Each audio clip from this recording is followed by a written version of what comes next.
Кеш құрметті көрермендер, эфирде Ақшам телеарнасының жаңалықтар топтамасы, студияда мен Дана Күнтуған, алдымен аңдатпаға кезек берейік.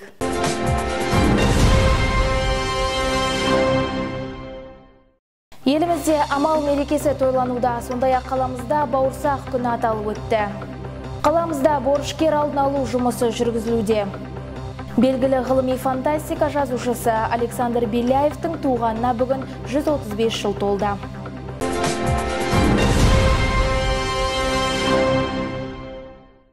Еліміз бойынша көрісу күні тойлануда, шаһарымызда да амал мерекесі кеңінен аталып өтілуде. Бұл адамдардың бір-біріне деген мейірімділігін, бірлік пен берекенің көрінісін бейнелейтін мейрам. Сондай-ақ бүгін бауырсақ күні аталып өтті. Бүгін елімізде амал мерекесі тойлануда. Бұл күні бір-бірінің үйіне барып, қол алысып, көрісу әр қазаққа міндет. Осы уақытқа дейін Маңғыстау елінде тойланып келген мейрам жалпы халықтық сипат ала бастады. Бүгінде қаламызда көрісу мерекесі таң сәріден басталып, адамдар қол алысып, бір-біріне деген жылы тілектерін жаудыруда.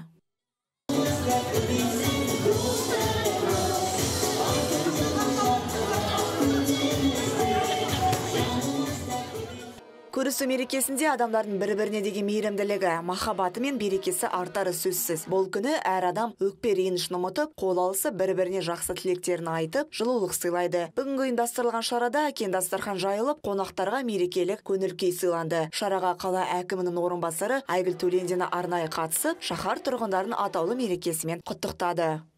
Қауышып атқан мереке. Шыны осы мереке бізде батыс жерлерінде бұрыннан бері осы тойланып келе жатыр. Енді біздің Сарыарқа жеріне де міне келіп жетті деп айтайық. Қауышу амал мерекесі деп айтады екен бұл мерекені. Біз мына бұрын ата-бабаларымыз қыстақта тұрып, сол жерден бірімен бірі қауышып, міне аман есен шықтың ба қыстың ызғарынан, мына көктемге жеттік па, жазға жеттік па мына деп сол немен бір-біріне қонаққа барып, осы бір-бірінің амандығын тілеген жақсы бір мереке деп білеміз. Шара барысында әжелерден құралған топта әндерін айтып, баталарын берді. Қаламыздың жастары да қалыс қалмай өз өнерлерін ортаға салды.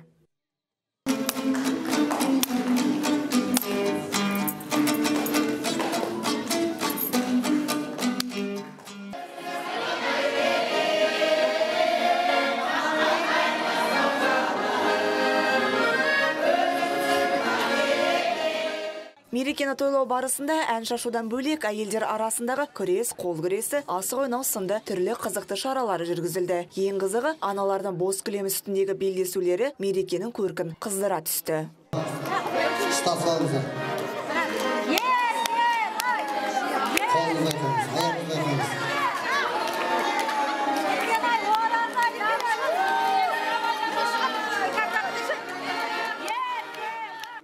Мерекелік шара соңында үлкен кісілер бата беріп, келген қонақтарға сый-сияпаттардан үлестірілді. Жұртшылық қазақты молшылық пен ырысқа толы дастарханнан дәм татты. Дәстүрді дәріптеген ұйымдастырушылар алдағы уақытта да осындай мағыналы шараларды ұйымдастырмақ ниетте. Шолпан Амантай, Елдар Әлімжанов, арнайы Ақшам жаңалықтар үшін.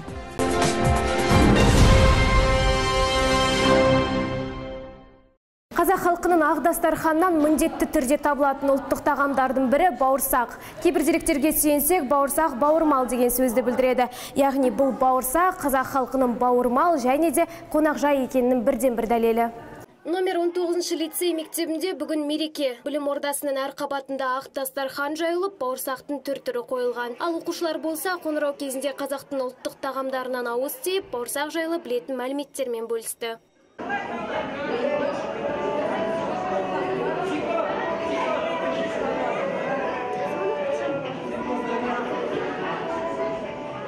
Бауырсақ қазақтың ұлттық тағамы болып есептеледі.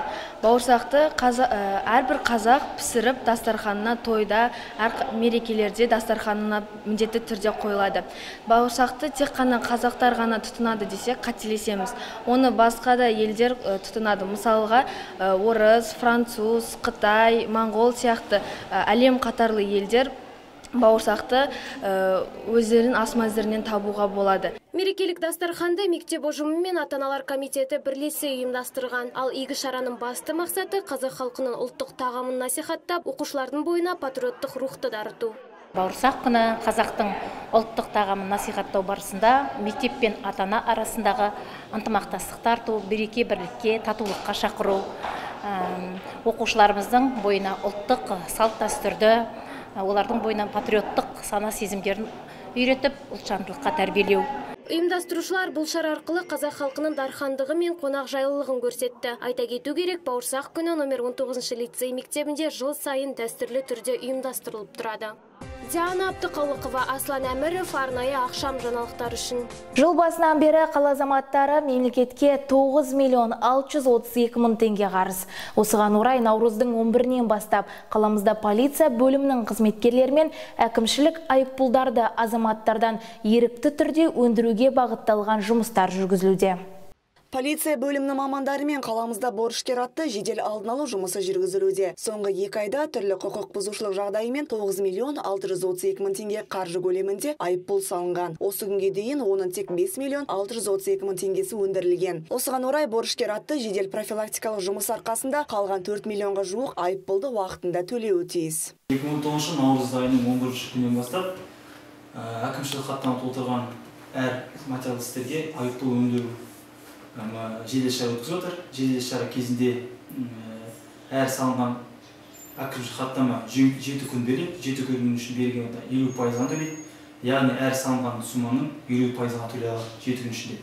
Ал егер де төленбеген 7 күн асып кеткен уақытында сол салынған суманың толық сумасын төлейді. Айыппұл 7 күннен асқан уақытта төленбесе, құқық бұзушыға ерікті түрде 40 күн ішінде төлеуге мүмкіндік беріледі. Адамдардың көп жағдайда әкімшілік құқық бұзуы, жол қауіпсіздік ережесін сақтамауы, кәмелетке толмағандардың түнгі уақытта жүруі, тағы да басқа жағдайлар айыппұлдың салынуына әсер етуде. 7 күннен асып кетсе, одан кейін 40 күн береді ерікті түрде төленуге. 40 күн өтілгеннен кейін, уақытына төленбегеннен кейін, бұндай жағдайға әкімшілік сот орындаушылар қызметкермен бірге мәжбүр түрде өндіріп алынады. Қазір уақытта әр жол патруль полиция қызметкерлерінде салынған айыптарды уақытында төлеу, немесе ешқандай банкке бармай, очта тұрмай, қолдарында карточкасы тұрса, әр жол патруль полициясында автокөліктерінде мынандай Фортебанк терминал болады. Тәртіп сақшылары борышкерлерге айыппұлды уақытында төлеуді қатаң ескертеді. Айта кету керек, қазіргі уақытта айыппұлды электронды түрде төлеуге мүмкіндік жасалған. Мұндай алдын алу жұмыстары алдағы уақытта жиі өткізіліп тұрады. Шолпан Амантай, Елдар Әлімжанов, арнайы ақшам жаңалықтары үшін. Александр Беляевтің дүниеге келгеніне бүгін 135 жыл. Осыған орай біздің арнаның тілшілері орыс фантаст жазушысының тұрақты оқырмандарымен тілдесіп қайтты.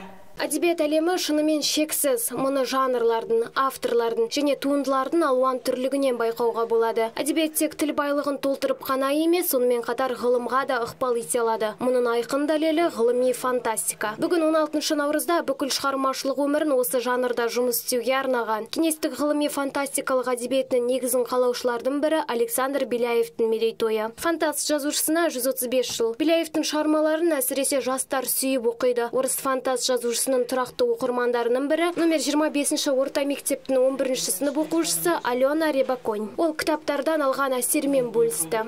Фантастика, по моему мнению, интереснее. Фантастика әдебиеттің өмір шындығын қиял тұрғысында әсірелеп бейнелейтін жанры. Ғылыми фантастикалық әдебиетте ғылым мен техниканың перспективалары адамзаттың табиғат сырларына тереңірек үнілуі, өмірдегідей тартынды суреттеліп, басты идеясы ғылымда негіз бар, бірақ әлі іске аспаған жаңалықтармен ұштасып жатады. Александр Беляев өзінің тұтастай осындай жанрға арнаған алғашқы кеңес жазушысы. Мен оның туындыларын сүйіп оқимын. Әсіресе «Продавец воздуха» шығармасы ұнайды. Жазушының бұл туындысы маған көп нәрсені түсіндірді. Александр Беляев өзінің ісіне өте қызығушылықпен қарайтын жан болған. Жазушының ең танымал романдары «Голова профессора Доуэля», «Человек-амфибия», «Ариэль», «Воздушный корабль» және тағы басқалары. Айта кету керек, орыс фантастикасына қосқан елеулі үлес үшін Беляевті орыстың Жюль Верне деп атайды. Диана Абдықалықова, Елдар Әлімжанов, арнайы ақшам жаңалықтар үшін. Бүгінге келіп түскен ақпараттар легі осындай болды. Алда ауа райы мәліметі және орыс тіліндегі жаңалықтар. Жағымды жаңалықпен жүздескенше аман сау болыңыздар.